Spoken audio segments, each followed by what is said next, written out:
Good morning students, welcome to the learning link. અને આજનો video બનાવવાનો મેઇન પર્પઝ એ છે, આની અગાઉ જ્યારે વિભાગ એ માટે આપણે પાર્ટ 2 ના પહેલા બીજા ત્રીજા ચેપ્ટરના જે એમસીક્યુ શેર કરેલા હતા એ વિડિયો ચેનલમાંથી ડિલીટ થઈ ગયો છે. I don't know how. તો એ સેમ પોઈન્ટ જે આપણે પહેલા વિડિયોમાં કવર કર્યા હતા એ બધા પોઈન્ટ ફરીવાર મેં અહીંયા લખ્યા છે. માત્ર સંભાવનાના જ લખ્યા છે, પણ તમને આની સાથે સાથે ડિસ્ક્રિપ્શન બોક્સમાં સંભાવના, અસતત યાદચ્છિક ચલનું સંભાવના વિતરણ અને પ્રામાણિક વિતરણ ત્રણેની પીડીએફ મળી જશે.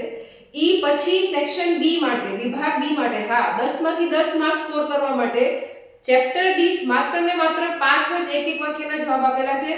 એ વિડિયો પણ જરૂરથી જોજો. એક્ઝામ પહેલા સેક્શન એ અને સેક્શન બી ના બધા જ વિડિયો પરફેક્ટલી જોઈને જશો તો સેક્શન એ અને બી ફૂલ કોન્ફિડન્સથી અટેમ્પ્ટ થઈ જશે. જો વિડિયો ઇન્ફોર્મેટિવ લાગતી હોય તો તમારા ફ્રેન્ડ સાથે શેર કરો, સબસ્ક્રાઇબ કરો. Thank you so much.